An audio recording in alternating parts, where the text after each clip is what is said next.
नमस्कार, स्वागत है आप सभी का BIV स्टूडियो इंफोटेनमेंट कार्यक्रम में। मैं हूं आप सभी का दोस्त आनंद, जहां हर ध्वनि में छुपा है संस्कृति का स्वर और हर लफ्ज में बसी है भारत की चेतना। यहां हर प्रस्तुति यहां होती है कुछ नई, कुछ खास, एकदम दमदार। यहां कहानियां सिर्फ सुनाई नहीं जाती, महसूस की जाती है। यहां कविता सिर्फ कागज पर नहीं गूंजती, बल्कि दिलों में धड़कती है। यहां हर विचार, हर रचना, हर अभिव्यक्ति बनती है एक नया प्रकाश। बाल मन की कल्पनाएं हो या जीवन की सच्चाइयां, प्रेम की कोमलता हो या सत्य की कठोरता, इतिहास से वर्तमान तक का पूरा सफर कलम के सौदागरों के साथ। और जानेंगे देश दुनिया के उन खास लेखकों की रचना को जिन्होंने बदल दी मनोरंजन की दुनिया की तस्वीर। तो चलिए खोलते हैं मनोरंजन का पिटारा और सुनते हैं कुछ खास। तो आइए साहित्य और मनोरंजन की इस अद्भुत यात्रा में हमारे साथ चलिए, सिर्फ और सिर्फ BIV studio infotainment YouTube channel पर। तो आज हम लाए हैं आपके लिए लेखक जयशंकर प्रसाद द्वारा लिखित कहानी करुणा की विजय। तो सबसे पहले सुनेंगे कहानी का सारांश और फिर होगा कहानी का विस्तार।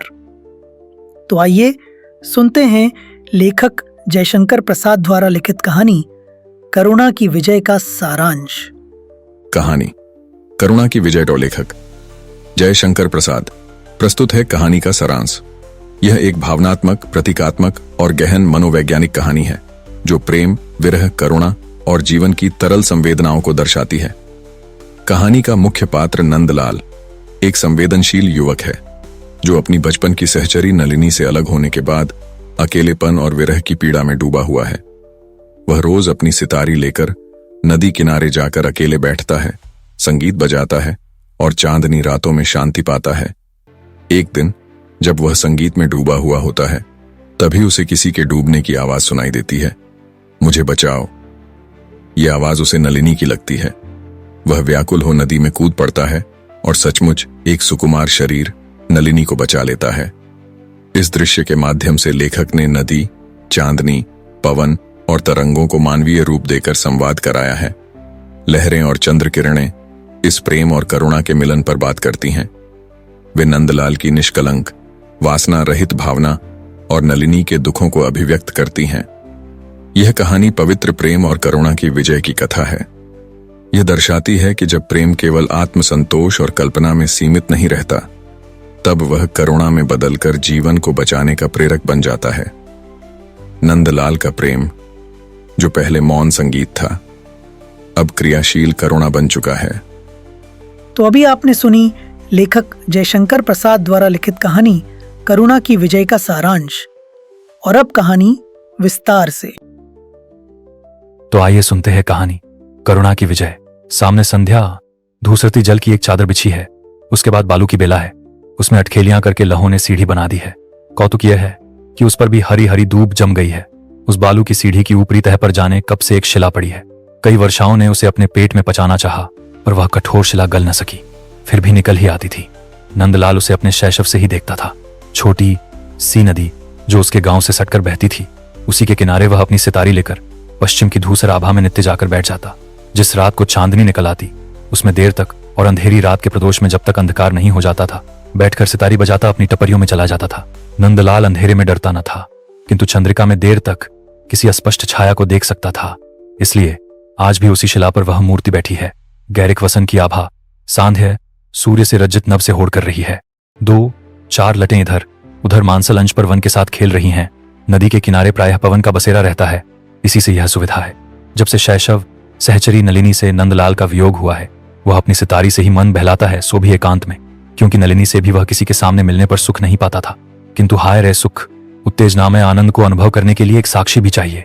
बिना किसी दूसरे को अपना सुख दिखाए हृदय भली भांति से गर्व का अनुभव नहीं कर पाता। चंद्र, किरण, नदी, तरंग, मलय, हिल्लोल, कुसुम, सुरभि और रसाल, वृक्ष के साथ ही नंदलाल को यह भी विश्वास था कि उस पार का योगी भी कभी कभी उस सितारी की मीड़ से मरोड़ खाता है। लतें उसके कपोल पर ताल देने लगती हैं। चांदनी निखरी थी। आज अपनी सितारी के साथ नंदलाल भी गाने लगा था। वह प्रणय संगीत था। भावुकता और काल्पनिक प्रेम का संभार बड़े वेग से उच्छ्वसित हुआ। अंतःकरण से दबी हुई तरलवृत्ति जो विस्मित स्वप्न के समान हल्का प्रकाश देती थी, आज न जाने क्यों गैरिक निर्जर की तरह उबल पड़ी। जो वस्तु आज तक मैत्री का सुख चिन्ह थी, जो सरल हृदय का उपहार थी, जो उदारता की कृतज्ञता थी, उसने ज्वाला लालसापूर्ण प्रेम का रूप धारण किया। संगीत चलने लगा। अरे कौन है, मुझे बचाओ। आह। पवन ने उपयुक्त दूत की तरह यह संदेश नंदलाल के कानों तक पहुंचाया। वह व्याकुल होकर सितारी छोड़कर दौड़ा, नदी में फांद पड़ा। उसके कानों में नलिनी का सा स्वर सुनाई पड़ा। नदी छोटी थी, खरस्रोता थी। नंदलाल हाथ मारता हुआ लहरों को चीर रहा था। उसके बाहु पाश में एक सुकुमार शरीर आ गया। चंद्रकिरणों और लहरियों को बातचीत करने का एक आधार मिला। लहरी कहने लगी, अब आगे तू इस दुखिया नलिनी को बचाने क्यों आया?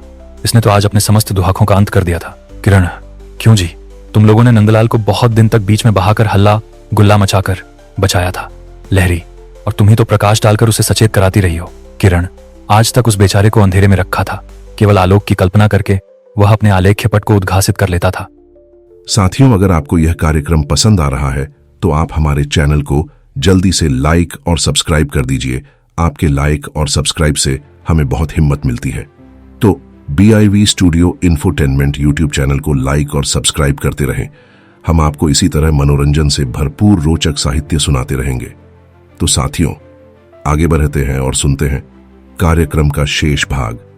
उस पार का योगी सुदूरवर्ती परदेशी की रम्य स्मृति को शांत तपोवन का दृश्य था। लहरी पगली, सुख स्वप्न के सदृश और आशा में आनंद के समान में बीच में पड़ी उसके सरल नेह का बहुत दिनों तक संचय करती रही। आंतरिक आकर्षणपूर्ण सम्मिलन होने पर भी वासना रहित निष्काम सौंदर्यमय व्यवधान बनकर मैं दोनों के बीच में बहती थी।